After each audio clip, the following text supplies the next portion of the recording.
ready na po ang lahat. Siyempre sa pag-alis ko, mayroong malungkot na tao. Bang! Aray ko! Alis na ako! Uuwi po kasi ako ng probinsya dahil yung nanay ko may sakit. At ito na nga po, nag-uumpisa na guys, mag-biyahe punta po ng MRT train. Nalalakarin.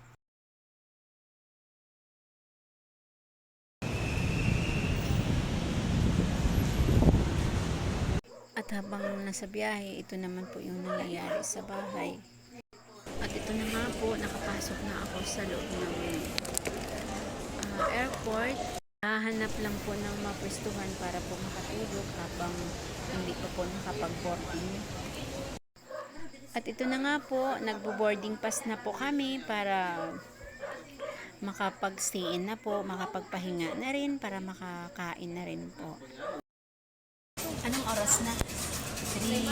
Alas 3:49, 3:49 AM. At ito na nga po, umorder na ng pagkain ng kasama ko para kumain na kami. At ito na nga po, pagkatapos namin kumain, may antay na lang po kami na buwanag naman. Ito na nga po, flight na namin. Habang papasok na po kami papuntang airplane, nagpipicture-picture muna kami dito. Final call for boarding. Once again, final call for boarding. On the list to board, please now hold office. Outside 5J961. Yes, guys.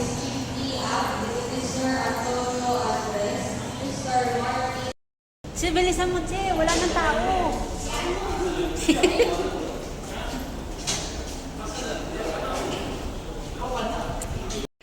At ito na nga po, nag-aantay ng mga ipapaliwanag ng aming flight Demonstrate the stewardess. safety features of this aircraft. Each seat is provided with a seat belt. To fasten, push ends together. Tighten seat belt by pulling loose end. To unfasten, lift top of buckle and pull free end to release. In case of water landing, your life vest is found under your seat. Remove sharp objects from your body. To don, slip vest over the head. Take tape around the waist and push end to buckle. Pull tape to tighten. When outside the aircraft, pull inflation tags to inflate vest. Manual inflation is done by means of the red tubes. Blow to increase air.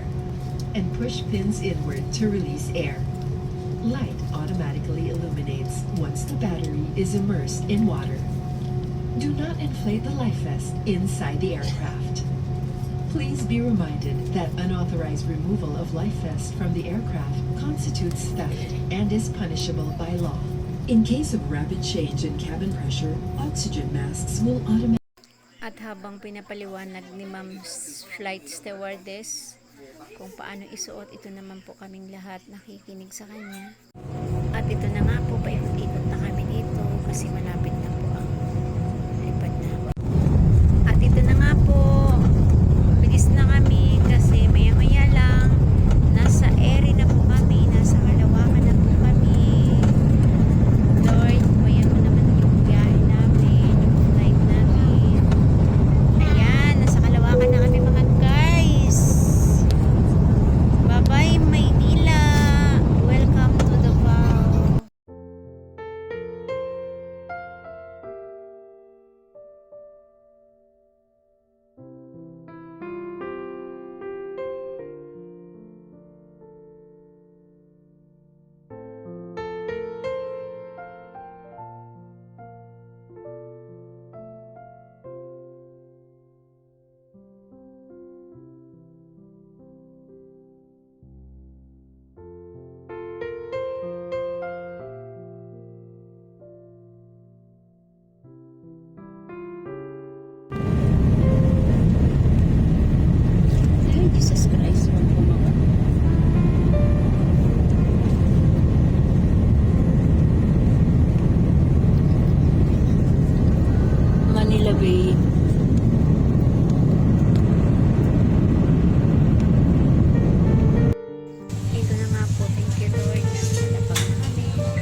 oras namin guys, anong oras na?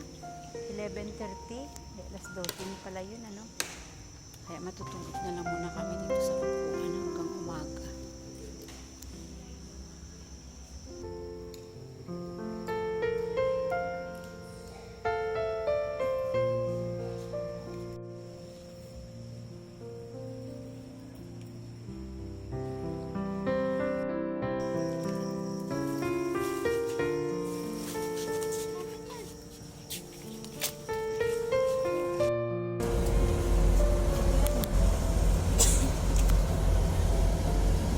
Hoy, okay na kayo dyan? So, guys, alauna ng madaling araw, nasundo na rin kami. Hilong-hilong na po. Red. Yes, sa wakas, nakarating din. Ha?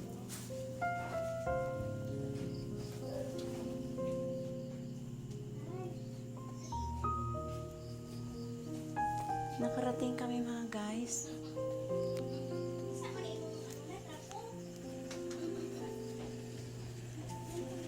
Nasaan si nanay? Ah, hey! Ay, hala. Nabulan na yung tubig. Guys, nandito na kami. Nabulan niya. Bless kay Lula na. Bless kay Lula. Kumuga ako? Bless kay Lula.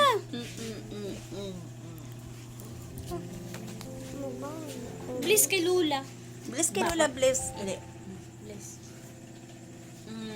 Bless kay Lula. Ano ba, saksi ka? Ganda ng buhok ng nanay ko. Yung buhok ko, wala na. Ng buhok ko na yun, wala ng buhok. Hindi na mga bata. Guys, nandito na kami. Yung aking mother, andito na. Hagod yung mga mukha, grabe.